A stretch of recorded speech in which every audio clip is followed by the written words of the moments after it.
Hey guys, I'm Dinner Time and welcome to the ultimate guide to Talon, the Blade Shadow. Today we're just going to be talking about how he works in team fights, skills, builds, runes, and masteries. Let's get right into those skills.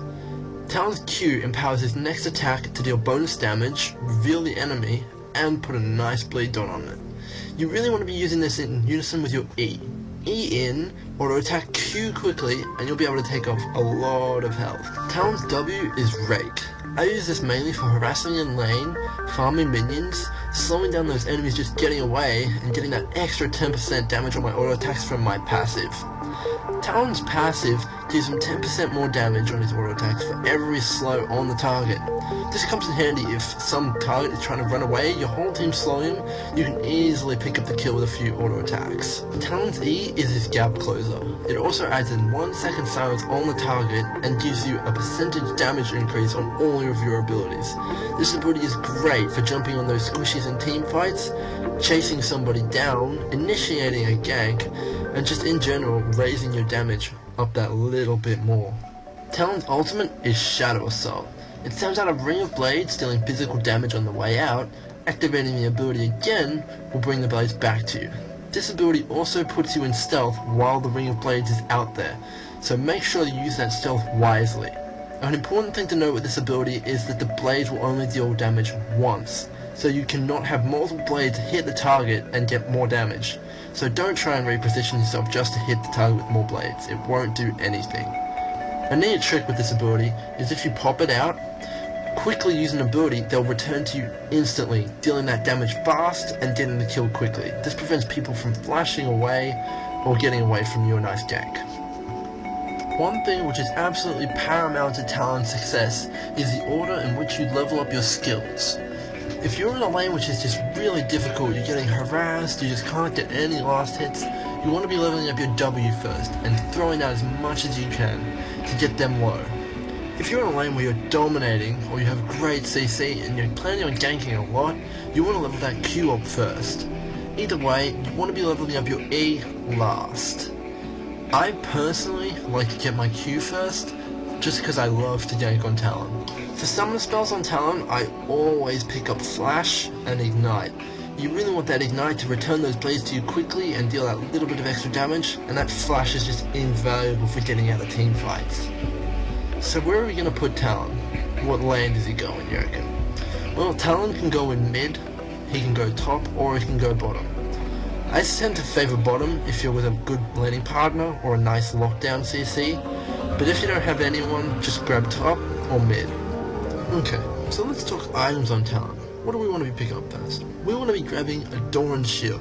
This will give you some excellent lane availability, giving you the health regen, armor, that health, keep you in the lane for quite a while. Next, we want to be picking up Berserker Greaves.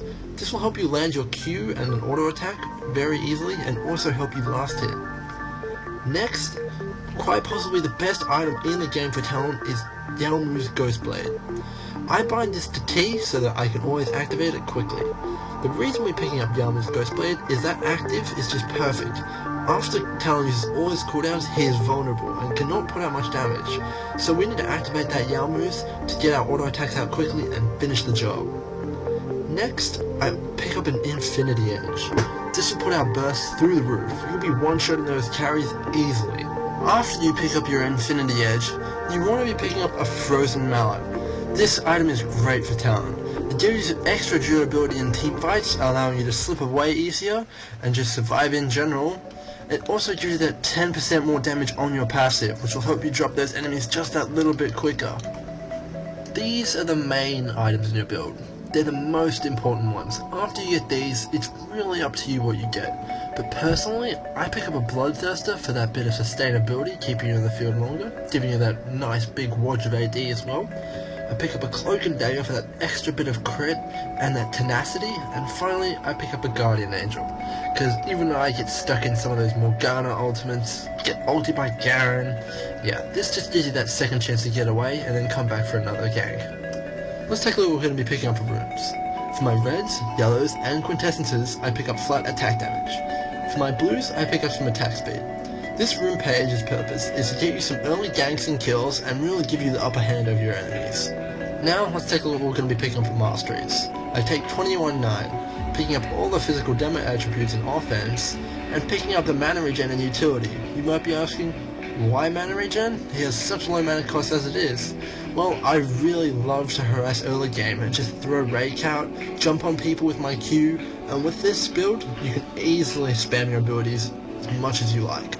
I'm coming into mid for the gank on Jax. I chase him into the Fog of War thinking it's an easy kill. Little do I know, his whole team's waiting there. It's not a problem though. I got my ultimate up, I pop it, stealth, and run away easily. Not a problem escaping on Talon. My team's hanging around bottom lane, waiting for a team fight. Skylar spots Cassiopeia and decides to go in for the initiate. He ults her, but we also get ulted by her. Watch closely now, I'm slowing this down. I E in, auto attack Q, W, pop my ultimate, get one more auto attack in, the bleed from my Q kills her, I quickly use my flash to get out of there so I didn't get spun and ulted by Darren and get killed by Gragas. You need to get out of there ASAP, you don't want to stay in for long, you just want to get your kill and get out quick. The most important thing to remember when playing Talon is that you always want to go into team fights last. You want to wait for as many enemy ultimates as you can and make sure that you don't cop any of those ultimates to the base. Let's get to the footage. I E Morgana, Q, she falls down. I get some auto attacks off on Talon, ultimate Gragas, Q on Talon, and W to finish him off. Just remember, in team fights you want to wait as long as possible for your team to take all of the ultimates for you, because your job is to get in there, kill the squishies, and get out fast. I spot Talon coming out of a bush. I E, Q, W, ignite, ultimate, flash over the wall to try and get him, but I've overextended far too much. This is a prime example of what you do not want to be doing on Talon. Luckily, Sona and Mumu are here to save me. I cost Mumu his ultimate, so do not do this. It's a complete waste of your team's resources. Talon is meant to wait for that team to go in first, not him to go in. Luckily, we were able to salvage a kill out of this. We pick up Morgana, and we pick up Gragas. This is just purely luck that my team supported me in this situation though. You do not want to be doing this in general. We started taking a tower, but we get ganked from behind. I pop my ultimate to dead away, and I also flash over the wall. This is a great way to deceive the enemy. They never catch on. If you need to get away and there's a wall nearby, flash and your ultimate will do the trick. And then slow down the enemy so that they can't kill a Mumu. Okay, we're about to get into another team fight in mid. I'm going to break this down for you slowly so you can see exactly what happens and everything that I'm doing. Mumu goes to initiate, but nothing really comes of it. My target will be Cassiopeia. I'm going to try and get into a better position so I can easily get to her and my team can distract her. I decide to go into the bushes on the top of the screen there. I'm waiting for my perfect opportunity. Here it is. I E in, auto attack Q, ultimate, and finishes her off. I then see Morgana pop her ultimate, so I have to get out of there quickly. I'm waiting for Darren to pop his ultimate so that I can go back in. There it is. I come back on Morgana, use my W, auto attack Q, she is dead. Now I'm going to turn my attention to Darren. A couple auto attacks and an ignite later, and he's down.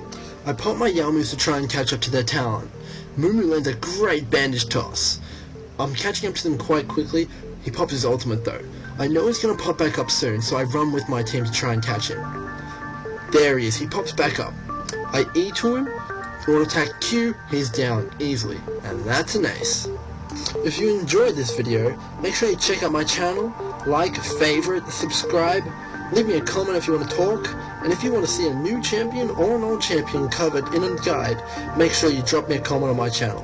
If you're watching this on Mobify, don't forget to rate. Thanks guys.